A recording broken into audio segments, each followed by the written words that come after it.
On today's World Insight, global threats to security from climate change to regional conflicts, the top agenda at the Munich Security Conference over the weekend. As the conference bears an apparent growing transatlantic divide, what's the likely future of relations between Europe and America? And how can the Global South better make its voices heard on security matters?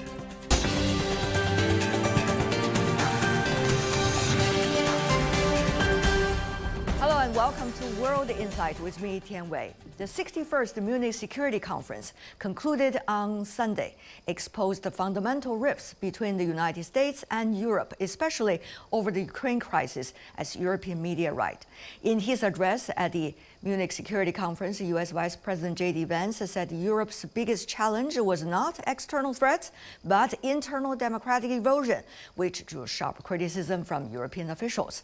The speech drew backlash from many, including German Chancellor. Do you think there was anything in the Vice President's speech worth reflecting on? You mean all these very relevant discussions about Ukraine and security in Europe? On the sideline of the Munich Security Conference, Chinese Foreign Minister Wang Yi met with European leaders and senior officials, including NATO Secretary General, German Chancellor, and French Foreign Minister and others, for further contribution to multilateralism and cooperation. The conference comes amid pivotal changes: a new U.S. administration, a new cycle of European legislature in Brussels, and the upcoming German parliamentary elections. So how to interpret the significance of this year's Munich Security Conference and its outcome? What are the top takeaways from the conference? Let's loop in our panelists from Europe, U.S., and China. Joining us in Berlin, Ulrich Bruckner, Jean Monnet Professor for European Studies with the Stanford University. In Shanghai, Joseph Gregory Mahoney, Professor of East China Normal University. In Beijing, Zhao Hai, Director of the International Political Studies with National Institute for Global Strategy. Gentlemen, welcome to the program. So much to reflect upon the just concluded Munich Security Conference. What is your major takeaway? What do you think is going to be its significance that will be remembered in a way in retrospect? Professor Mahoney? I think the big takeaway is that international liberalism, at least from the U.S. side, is dead, and that the conference theme, this portmanteau of multipolarization, which combines the concept of a multipolar world with the increasing polarization within and between countries, is indeed an apt description of the two sides of the present day. I think one of the things that we've seen, though, I think if we remember it in terms of challenges or sticking points, that Trump 2.0 appears to actualize all three of the Europeans' worst fears. First, that he's going to move forward, perhaps unilaterally, with Russia in terms of dealing with the situation in Ukraine. Second, that he's already pressing a trade war, including hitting allies in Europe. And three, that he's openly meddling in the domestic politics of European countries, and not just European countries. We've seen it in other countries as well already. Mr. Bruckner, Professor? Well, I guess it will be remembered as the moment in which the idea of NATO came to an end, that a value-based organization of collective security is based on deterrence, and deterrence doesn't work if you question that there is something left that is worth to be defended. So that is a crucial moment for transatlantic relations, and from now on, we do not work as partners anymore. Mr. Zhao, what is your observation from this part of the world? Well, I think two things stands out. Number one is that, like the previous speakers talked about, the United States apparently abdicated its role as a world hegemon and giving up its so-called world leadership at this moment, and having a great division between the United States and European countries across the Atlantic. And secondly, if you look at the whole conference, there's a great contrast between the United States and China. Well, the U.S. is retrieving from the global scene, and China is reasserting its support for global development and also multipolarity. So I think at this moment, this conference should be remembered in history. Let's go into details just to see what is really going on. First of all, the Russian-Ukraine crisis. We see there are two parallel tracks apparently going on, at least on Monday. One is the so-called Security Summit in Europe, organized or hosted by France, with leaders coming from European countries participating, providing their version of the solutions and security for Europe. The other one is in Saudi Arabia, with the U.S., Russia, and Ukraine somewhat participating. What do you make of these two tracks? What does that mean for Europe-U.S. relations vis-a-vis solutions to the Russian-Ukraine crisis? Professor Bruckner? Well, we started as partners, and now we receive orders, and America sends questionnaires that Europeans have to fill out. So there is the role of condition takers on the European side. And given the asymmetry of who brings what to the table, the United States spends more than $800 billion on defense. The second largest country in NATO is Germany, with not even 10% of what the United States spends. So even if Europeans would live up to the random number of 5% of GDP spending on military, it would take a long time to reach a level of being operational with such a bigger army and military equipment. So it will not happen overnight, and it will not compensate if the United States decides to withdraw from Europe, which means that in the nightmares of the Europeans that Trump would be willing to throw Ukraine under the bus because he doesn't care, this is a part of the world that is not important for him. This could be the worst case, and now we see that the worst case is that he could also throw the Europeans under the bus, unless there is a deal, because we are living in times of transactional international relations. So maybe we compensate an American engagement for giving Greenland to the United States in return. There are different comments talking about the nature of rifts that's really going on between Europe and also the United States. Some of the European media suggesting this is a huge turn in the transatlantic relationship, even though things could be transactional eventually. But others are suggesting, particularly in the US press, that this is a huge reflection of Europeans and NATO lack of leaders. What do you think, Professor Bruckner? Two very different rhetorics. Well, there is a big difference between sound and action.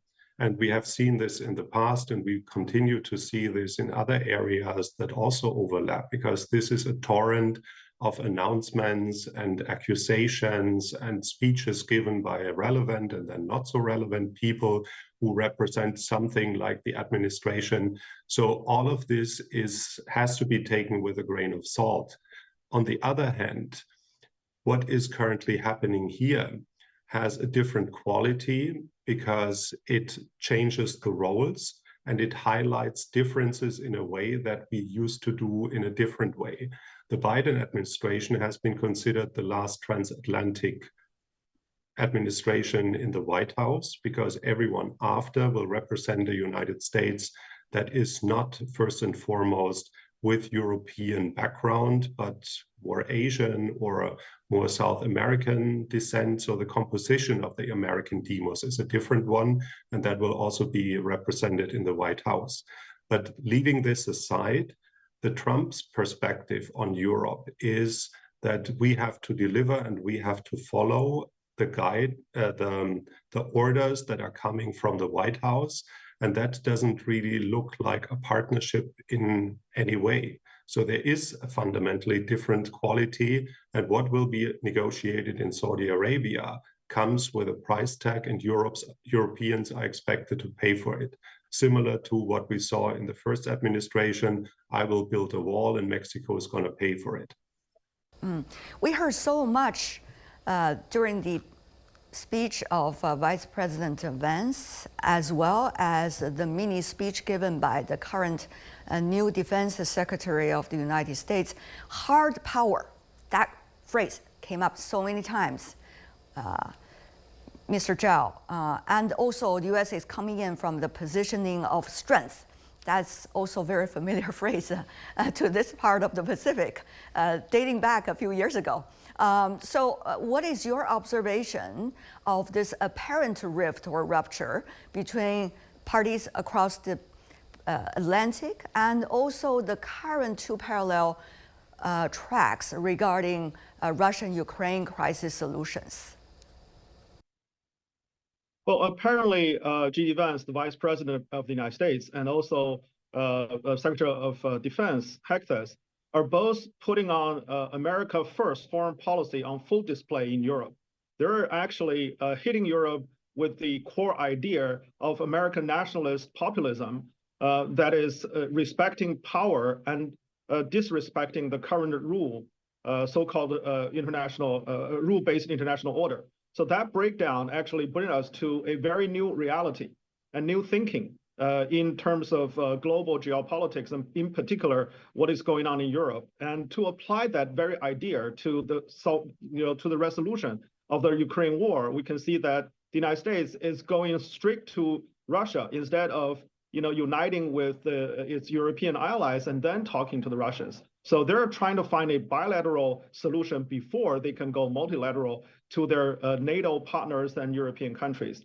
And that solution, of course, Europeans will be very upset. However, that's how the Trump administration and Americans will go forward from now on. And that is very much a new reality. And also in the European countries, I must say, there are also rising nationalist populism as well. It's not just one country across the Atlantic on the American side, on the European side, and also with the courage of Americans like Elon Musk, there's a rising right-wing politics in European countries as well.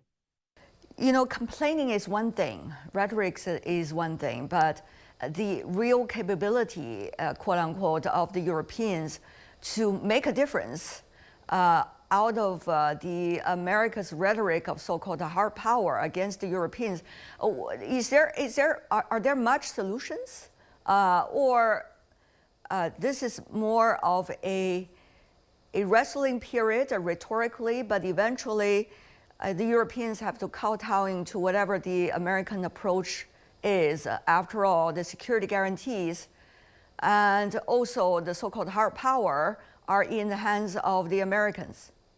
Professor Bruckner. Well, as I said in the beginning, the quality is not about the rhetoric. The quality is about this is a value-based system of collective security. And if at a conference that is designed to talk about security, an American vice president lectures the partners that they are not partners anymore because we don't share the same values, and the one he wants to meet afterwards is a racist, nationalist, populist leader of a party that wants a different Germany, and he believes that she shouldn't be excluded from coalitions or her ideas are worth being listened to in a city that has next to it Dachau, with a concentration camp that American politicians used to visit to remind us that this should never happen again. And a lot of party members of Alternative für Deutschland have a rather different take on National Socialism and this dark phase of Germany's past. Then we don't have the same common denominator. And I understand that members of this administration don't really see a reason why they should defend Europe. So this is the end of deterrence if you don't have a partner who's willing to believe in the essence of collective security. This is a different quality and not just difference in sound.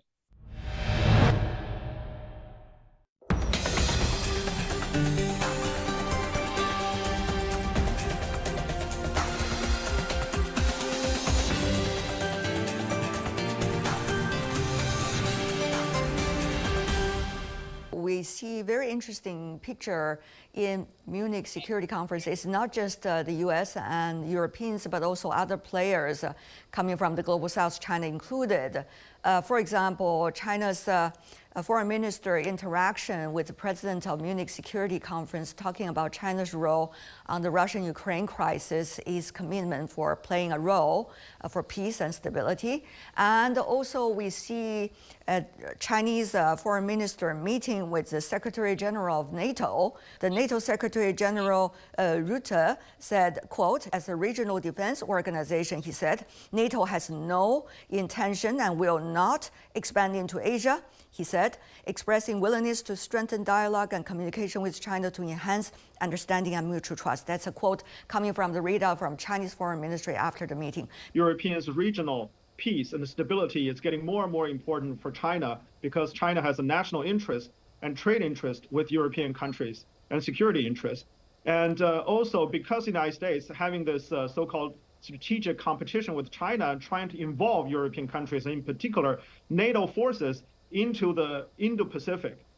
There's more and more interference, and sometimes, you can see European ships going into South China Sea and trying to issue some joint statements with the United States, interfering into the affairs in the Far East. So I think this time around, when China foreign minister talking with NATO leaders and European leaders, it's making clear China's position that European security should stay in Europe instead of coming into the other part of the world. And also it shows the willingness of China to increase cooperation with European countries when the tensions potentially going down in Europe and when China has a better opportunity to repair its relations with European countries. It is not just the NATO Secretary General that the Foreign Minister of China was meeting at the Security Conference in Munich, but also, if I could just pick some of the names out of the long list, the Chancellor of Germany, the Foreign Minister of Ukraine,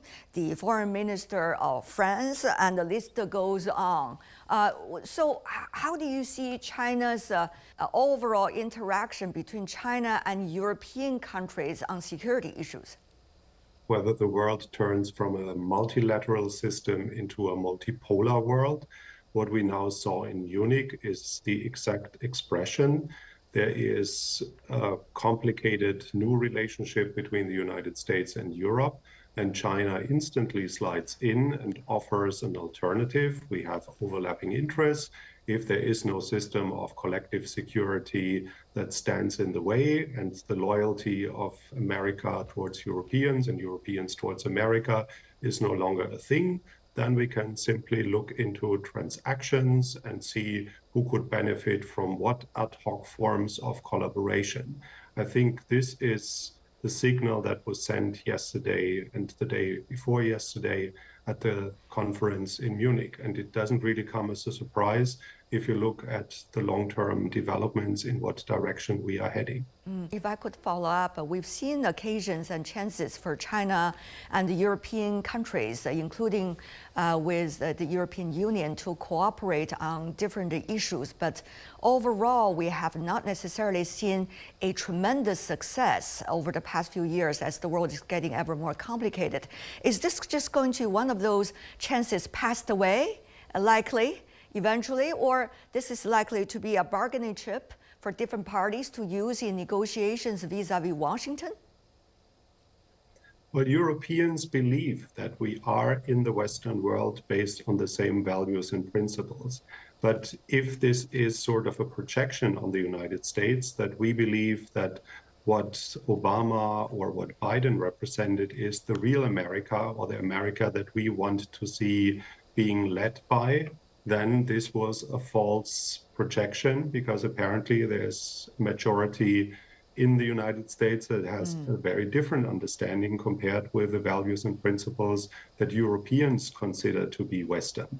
So in that situation, it doesn't come as a surprise if the value-based system isn't working anymore, that the general assumption under which we operated towards China changes the setting, and there will be perhaps new opportunities. Using NATO from a North Atlantic Treaty Organization to something like a global force to follow American priorities.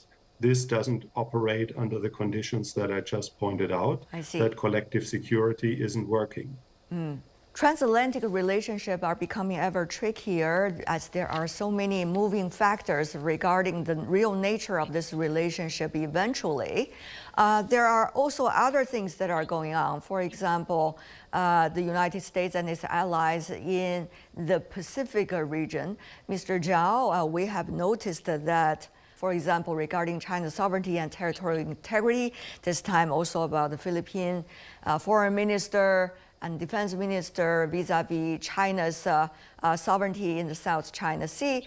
Mr. Zhao, what is your take on these interactions between Washington and other capitals that they consider as allies in Asia and China's so far measured response?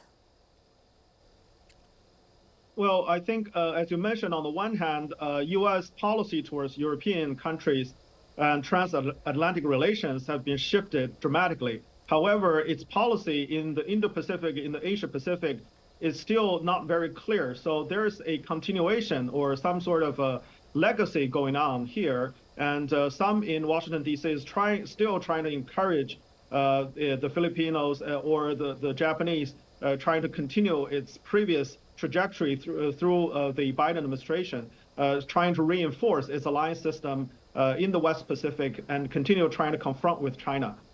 However, I think Trump may have a very different idea. And moving forward, when China and the United States start more dialogue, there also will be dramatic change of U.S. policy in this region. However, the direction is very much unclear, and the U.S. can swim back and forth from very different angle. And also remember, Trump is very transactional. So whether or not China can provide something that he could believe in, sort of a deal with China, is still very much in question.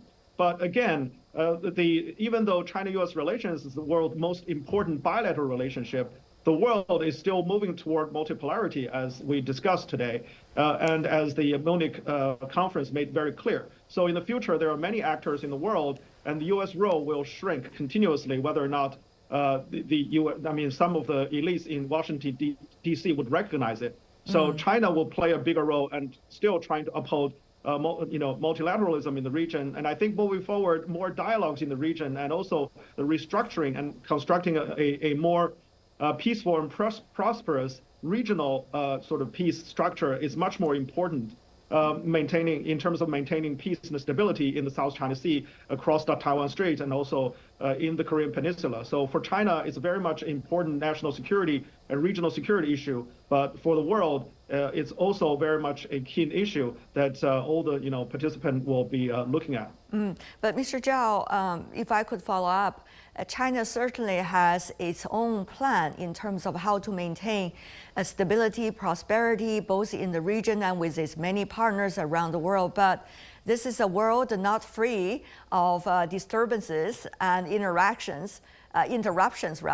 So when you have a more transactional and all cards on the table kind of approach coming from Washington, what is China's approach so far, as you have observed?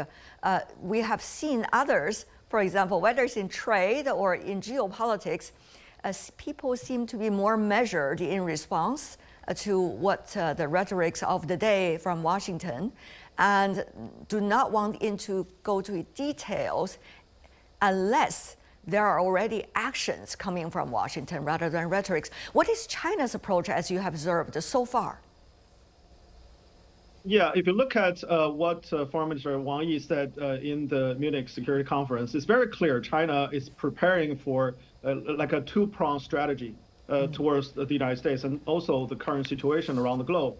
One is that China is ready to having a conversation, having a negotiation with whichever party that would like to have a good relation with China, be that with the United States or with European unions. It's still quite clear that China is open to negotiate on economic front, on trade, on investment, on all kinds of issues that both sides can sit down and talk about. But then, on the other hand, as Wang Yi made it very clear, that China has its bottom line, its red lines. So whenever there's touching upon China's sovereignty, China's political stability, and core interest of China, China stands very firm, and any violation of that red line will be dealt with forcefully with China's full strength. So it's very clear that, when Wang Yi recited China's old poems, and he said it'd be quite difficult to translate. However, everybody's trying to translate that. And those poems showed that China will really stand firm on those issues, but also, with a certain flexibility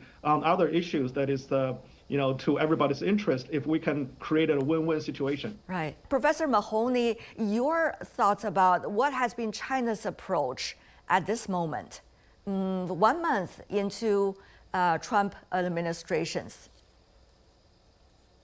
Well, I agree with my colleague, Professor Zhao. I do think that China is, willing to talk and negotiate, but I think we've also seen Beijing being very sober and very careful, not wanting to provoke, but responding to U.S. aggression. We saw this with Trump initiating the trade war.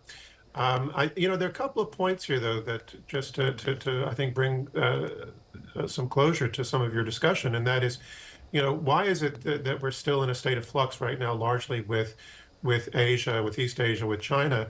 I think this is contingent on what sort of deal Trump can work out with Russia. I think the American side has made it clear that they want to try to drive a wedge between Russia and China, as well as between Russia, North Korea, and Iran. But I don't think that Trump really wants to deal with China until he's had a chance to really test the resolve of that relationship between Russia and China. The other thing is, there's been, this hyperbole, I think, in some of the Western press that if Trump effectively appeases, and I don't think this is the right word, appeases Putin in Ukraine, that this gives China a blank check with regard to Taiwan, that China can now, rest assured that they can be aggressive towards Taiwan and reunify. I don't think that's the Beijing approach. I don't think Beijing wants to initiate Beijing a fight. said many times those two views are totally different China in nature. wants a peaceful reunification, right? So I don't think that Trump will provoke a fight over Taiwan, and I don't think China will exploit that. I don't think it would serve anybody's interest at this point, and I do think there would be serious consequences if that type of violence ensued. It'd be serious consequences for everyone, and no one really wants that. Right. Zhao Hai, Joseph Gregory Mahoney, and Ulrich Bruckner, thank you so much, gentlemen, for being with us and sharing your insights. Appreciate it. And that is our latest discussion on the just concluded Munich Security Conference. That's all the time we have for today. If you'd like to know more, search World Insight or check out our YouTube channel. Follow us on X and Facebook. I'm Tian Wei on behalf of the team. Thanks for tuning in, and I'll see you tomorrow. Bye for now.